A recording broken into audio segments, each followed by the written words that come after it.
Hi, Simon here again. I've got something really amazing to show you today. It's my new quadcopter. It's quite small, but it's not a toy. It has real brushless motors and it runs clean flight and it has FPV gear on, but there's something a little bit different about it. It's tiny! Yes, this is the new Oversky Hermit, which I got sent out from China. It's a real, just scaled down FPV quadcopter. It's got tiny little 1204 brushless motors. You can see they're brushless motors, and the ESCs are actually here in the arm. It runs a 2-cell setup with the battery on the front, and the little flight computer inside has a micro USB port and runs CleanFlight. I just flashed the normal version of CleanFlight straight onto it, and it behaves just like a normal version of CleanFlight. It also comes with a little DSM-2 DSMX compatible Lemon receiver, I think, which is actually mounted directly on top of the flight controller board. This one doesn't come with the FPV gear. I put the FPV gear on here, and I'll tell you why in a second. But it's a great little machine. It has so much more punch because it's about. I'll tell you the exact weight. That's not right at all. It doesn't weigh 10 grams. I'll cut this bit out. It weighs 94 grams with all of the FPV gear on it. So the FPV gear that you can get with it is a little FPV module that has a built-in DVR on board, but don't get that. It has really bad latency by all accounts and isn't generally very good. This FPV gear is a little transmitter, a little 25 milliwatt transmitter that you can get from Hobby King. It's Fat Shark compatible, so it uses the immersion frequencies, and you can get a little compatible circular polarized antenna that just sort of uses that tiny little clip-in format. And it has all of the Fat Shark channels. So I bought that. I got that from Oscar Liang's blog. So if you want to know how to do that, go to Oscar Liang's blog and there's all of the links there. And I'm using the same camera that Oscar recommended as well. These are amazing. They're going for like between $9 US and £20, depending on where you get them. They're a tiny little board cam. And the quality of the video out of them is really, really good. I've actually just polymorphed this in here because I wanted like a little 10-degree angle mount, so when you're flying forward, it's a little bit more fun.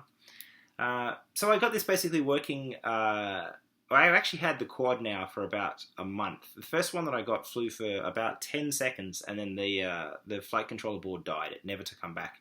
And there's a few people who posted on forums that that's happened to them as well. So they may have some quality control issues with the FC, with the flight control board. But Oversky were really good and posted me a new FC board after I sent them a video showing that it didn't work. And then I got it back and I got it flying, and I put a little VA1100, the little Spectrum module that I actually took off a Nano QX.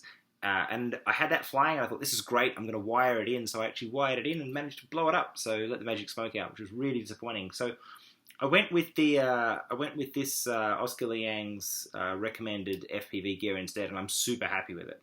So all up, this thing weighs 94 grams now, and it hovers at about 45% throttle. And it flies like a real quad. It absolutely hoons. Like even in light breezes outside, you'll have no problem flying this around. A friend of mine has the same setup, and I took his out and FPV'd it in a field and was flying through goalposts and stuff. A good 50, 60 meters away with no video quality problems, and it was really, really good. And I'm really excited about this quad, and I'll tell you why. The best possible quad is the smallest possible quad that carries all of the gear that you want. And for a lot of the times, you want to have a bit of FPV racing fun, but you can't be bothered driving to the park, or there's too many people there, or there's mums with their kids and they're worried that your 250 is going to hurt them. Well, this is the answer. This is a tiny little quad that it's basically indestructible. Nobody I know, we know 4 of these in the London Aerospace Club now. Nobody has so much as lost a blade from a prop yet. You can hit these things into the ground, hit them into the wall. They're basically indestructible as far as we can work out. They're really utterly amazing. And FPV fun that's small enough that you can fly it in a backyard and isn't going to do anybody any harm, I think is going to be a massive, massive thing. So yeah, highly recommend this little thing. The quality issues, like the motors don't always sync up. Like sometimes you've got to basically try and restart it again and again and again till you actually get it to sync up. And sometimes it works perfectly 50 times in a row. So yeah, they're tiny little motors, and the FC boards have got a little bit of quality control issues. But if you're into the micro quad, then everybody's getting obsessed with like building FPV micro quads right now. A lot of people are going down the brushless route. Get a real brushless motor with real speed controllers running real clean flight, and you'll have just so much of a better experience. This thing has tons of punch. Like, it has no problem lifting its FPV gear, whereas all of the little brushed motor quads that I've had and built, they kind of mostly work, and they fly brilliantly until you put the FPV gear on, and they're like, a bit slow. I think that some of the direction for the brushed motor quads is going to be going to hexes, which seems to have a little bit more power.